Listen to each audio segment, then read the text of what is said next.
You hear that? Hey you guys, welcome back to my channel. I have a fun and different video to share with you guys today. We're gonna be talking about my makeup pet peeves. And by that I mean some products, some brands, like random things that tend to bother me about makeup sometimes. I know we all have them, and surprisingly, as I was really trying to think of some things that bother me about some of my makeup products, I cannot believe how many products I have here to talk about today. This is not too serious. Please don't take this personally if some of this stuff doesn't bother you, or if there's brands or things that I say that you disagree with. That is just fine. It's just makeup. I'm not losing sleep over any of this stuff, but there's sometimes some things that kind of get under my skin a little bit. And I thought it would be fun to talk about them, to dish or to talk smack. Is that still a phrase? Which I almost never do on my channel, so we're gonna let it all out today. Should be fun. I hope you guys take this all in good fun. Before we get into what made it into this video today, I want to give a special welcome to any of you that are new to my channel. Very happy to have you here. I hope that you enjoy this video today. Hopefully you'll stick around and check out some of my other videos, and make sure that you subscribe before you leave. And with that said, I'm sure I'm gonna have a lot of things to say, so let's get right into it.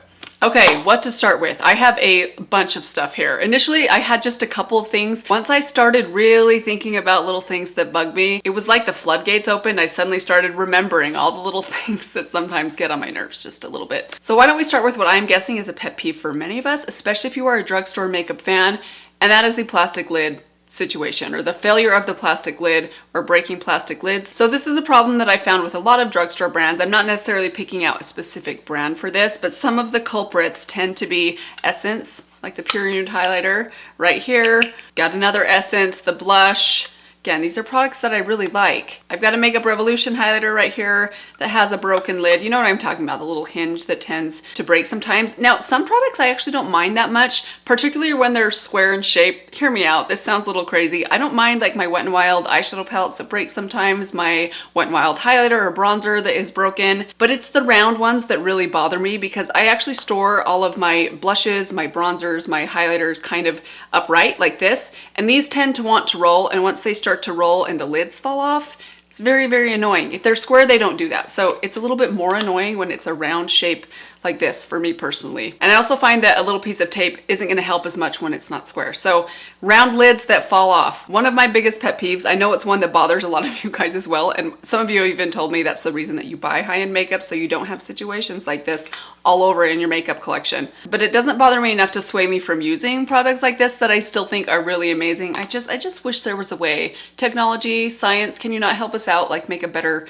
plastic that's not gonna crack like that so easily? Maybe in the future, even drugstore makeup will have better packaging, but until then, I have a whole lot of this stuff going on. But those aren't the only products that I have issues with their plastic packaging. Also my beloved Wet n Wild eyeliner. I don't even think this is the original lid that came with the Wet n Wild eyeliner. These lids constantly crack on me long before I'm able to finish up the pencil itself. It's not a huge problem because I keep these stored in a little compartment next to me, so if they don't have lids on them, it's not that big of a deal. But for the ones that I put in my car, in my purse, it's a real challenge to have a lid that doesn't stay on or that cracks and crumbles. Probably not a big surprise, this thing is 98 cents, so obviously the packaging might have some issues at that price point, but it's just a shame because I love traveling and having one of these in my car. But you should see the one in my car. It's sitting in my pencil along with some school pencils. It's in there with my school pencils. And the dark brown is gotten all over everything and made a big mess. So maybe that's my bad for putting it there in the first place, knowing that that would happen. I just wish this could have a better lid. I should probably go through all of my eyeliners. I have some Persona eyeliners that have dried up. Maybe the lids of those will fit on here. That might be a better option because those are much better lids and would solve this little situation or problem that I have. And that also holds true with these, also from Wet n Wild. Sorry, Wet n Wild. You're gonna have some, I love you. I love your makeup products, but you have some packaging problems. I love these little lipsticks right here. They still sell these. I've seen them in my drugstore. I raved about these when I first tried them out a little over a year ago. Maybe it was about 2 years ago. They are fantastic, but the lids fall off. And that's a major problem for me, especially with lip products, because I like to throw lip products in my purse. And you can't have a lid that's not gonna stay on floating around in your purse. And these are very, very soft. So these make a huge mess. If you throw these in a purse or in a makeup bag or something and the lids fall off, be warned, you're gonna have a big mess on your hands. That's unfortunate because I do think these are really, really good. And the packaging is really cute. They're kind of like a nod to the Pat McGrath packaging. But unfortunately the lids fall off, and that's a major problem with lip products. As you know, if you've ever had a lid product that came apart in your purse, and if your purse has as many crumbs in it as mine does, Rest in peace lipstick. Next, we've got to shout out a brand. This is a drugstore brand that there's a couple things that are pet peeves of mine with this brand. It's the brand Physicians Formula.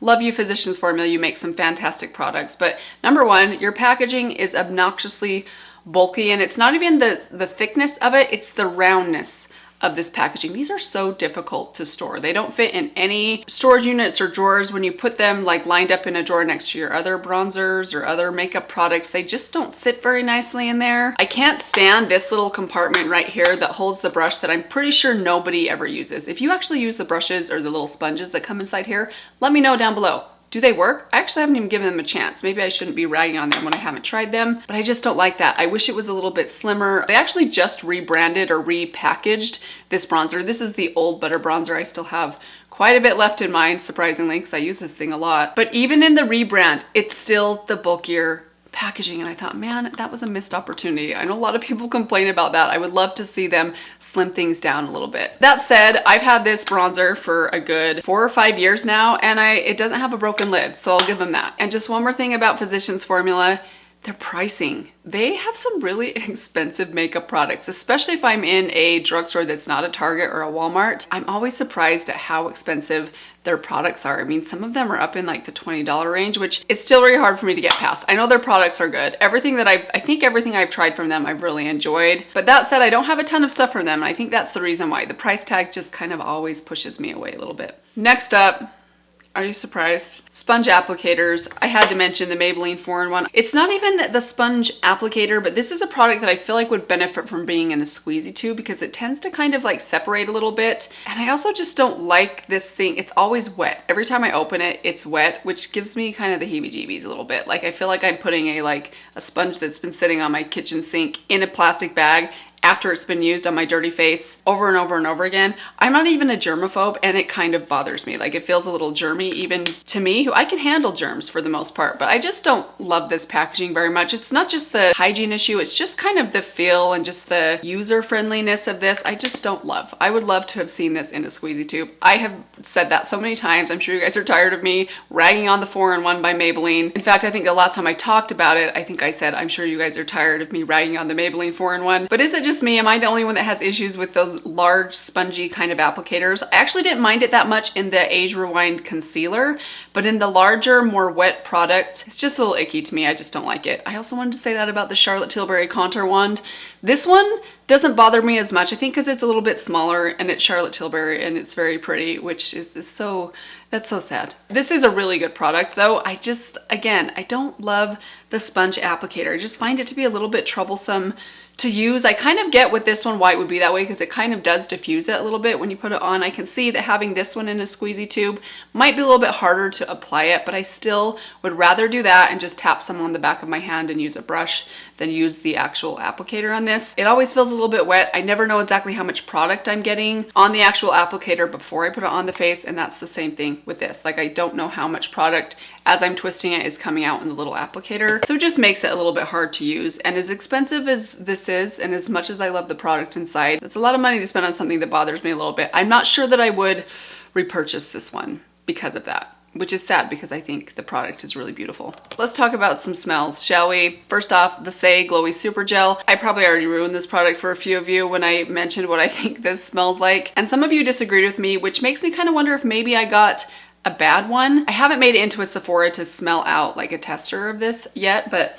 I still stand by what I said. It kind of smells sweet, but it has a hint of like a urine scent. That's what I said in the last video. I'm sorry, I just ruined it for a few more of you. I still like this product. It's a really nice liquid highlighter, and I still use it because it doesn't smell that way once it's set down and kind of dried down. I can't smell that smell on my skin throughout the rest of the day. But ever since I made that connection, I can't get over it. Every time I use this, I just think to myself, that's a little weird. And I think about it every time, and you probably do too. I'm sorry, but I feel like I'm right. It does smell a little off, if you ask me. I also have some lip products that I have some problems with their scent. This one right here, the Wet n Wild Liquid Catsuit. So I love this stuff. This is their High Shine. They're kind of a cross between a lipstick and a lip gloss. These are fantastic. They've been around for a long time. This is the shade Send Nudes, which I myself have raved about a lot, but I find these go bad really fast. I have a couple different colors of this. This is my favorite, but they start to smell weird within like, I would say like 4 to 6 months, and I find I have to replace them. This is actually my second tube of this one. I haven't even used it a lot lately because the scent of it is just kind of really bothering me. It just smells a little off. It tastes kind of icky. There is no sugar in this product. I just want to say, I feel like every brand should take a note from Maybelline. They are doing their lip products right. All of their lip products smell really good, which I really appreciate and love. I know some of you might not like the scented products, but I feel like if they're not scented a little bit, this ends up often happening to them, especially the ones that have the doe foot applicator like this. They just start to smell a little yucky after a couple months. And as someone that can't possibly use her lip products up in just 6 months, I would like something that smells a little bit more sweet. And I want to accuse the same thing of the ColourPop lip products. I don't think their lip products smell very good. I have a couple of their Luxe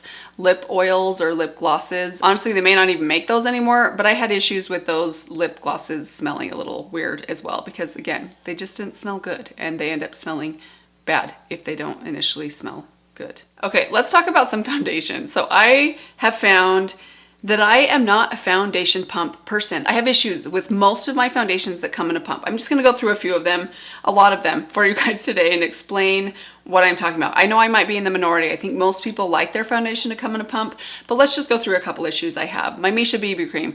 This one pumps out the right amount, but once I've gotten the first amount that it pumps out and I like go to put the lid back on, a little bit more squirts out, and sometimes it will like land on my desk, or it'll land on my pants, or it will land in the lid right here, which is why it looks so messy like this. I don't know why mine does that. Maybe it's just this specific tube that I have, but it's been a challenge for me to keep this thing clean and to keep myself clean sometimes when I use this, because it tends to have that weird issue. Got my NARS pump here, really nice pump, but I feel like this one just doesn't pump out quite enough. My Milani Conceal and Perfect pump. This pump is officially broken, so I actually have to take it out and use the product out of the little like stick right here. My Beauty Blender Bounce foundation, another foundation I love, but this one gets so gunky up here where the pump is that I have issues with that. My IT Cosmetics CC cream. This one actually does come in a really nice pump, but this is one of those products that I can't get the top off, and I know there's got to be like 4 more uses in there that I'm not accessing that I wish I could get to. That same thing happened with my L'Oreal Infallible Freshwear foundation. This one,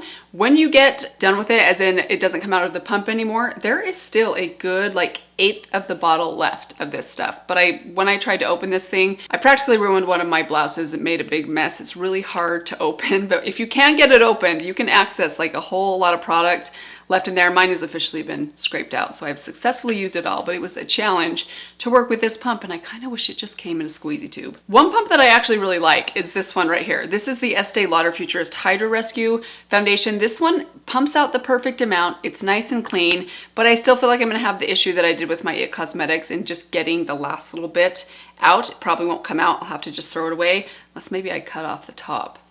Ooh, there's an idea. I want to give a shout out though to the one pump that I think is superior to them all, and it is the Flower Beauty Light Illusion foundation. This one pumps out the perfect amount. It's easy to control. You can actually control how much you pump out, so you can pump out like a tiny bit at a time. Some pumps you can't do that with, and what I love most of all, it has a twisty top.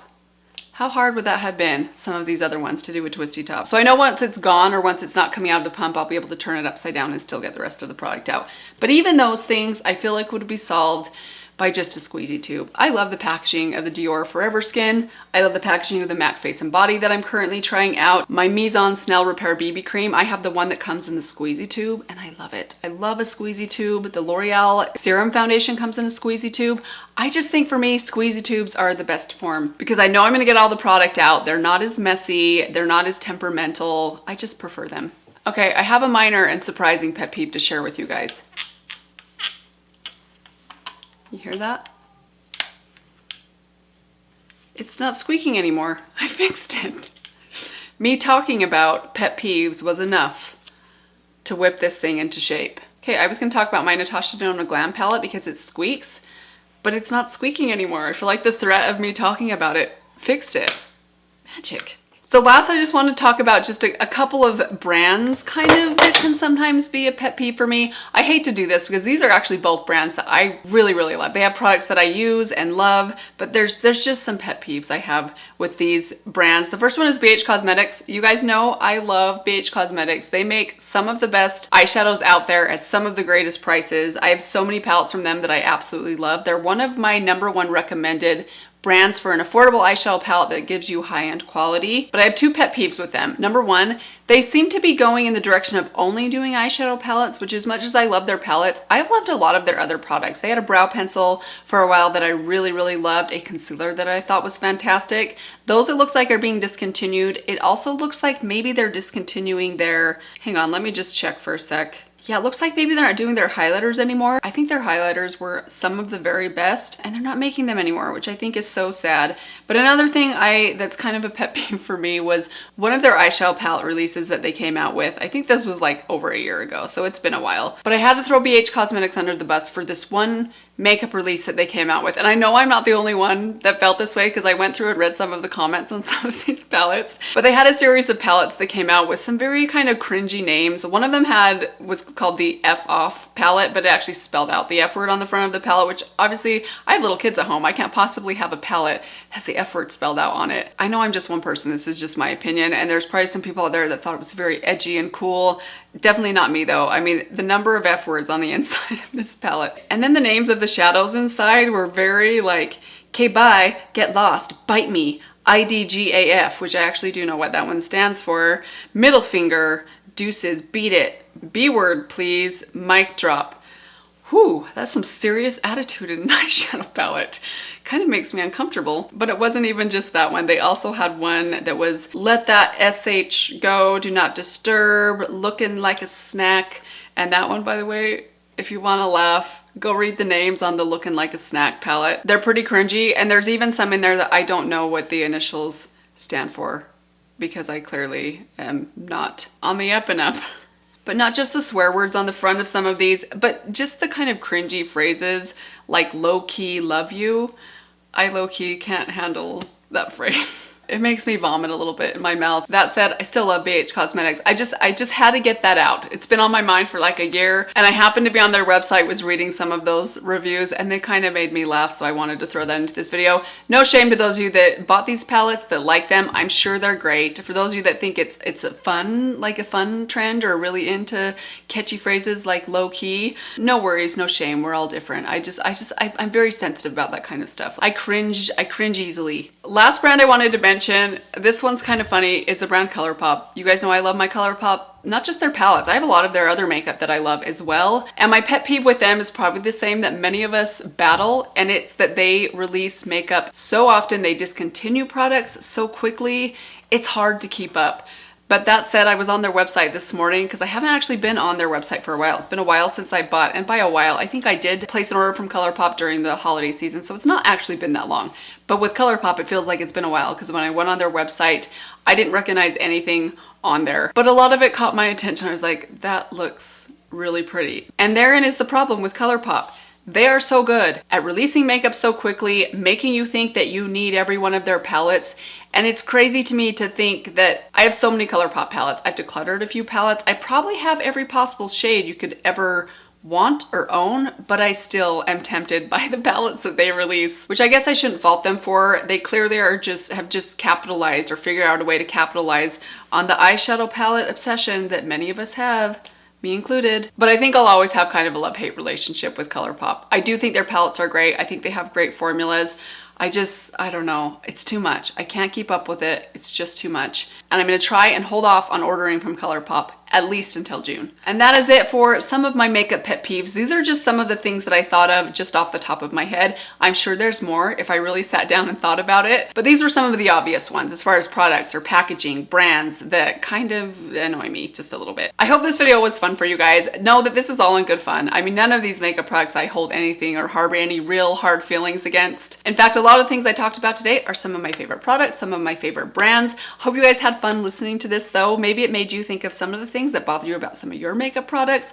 I'd love to know what those are. Please leave them down in the comments below. Thank you guys for joining me today, for watching this video. I hope it was entertaining for you guys. Let me give you one last reminder. If you haven't yet subscribed to my channel, I hope that you'll consider doing that before you go. But that's all I have for you guys today. Hope you guys are all doing well, and I will see you in my next video. Bye.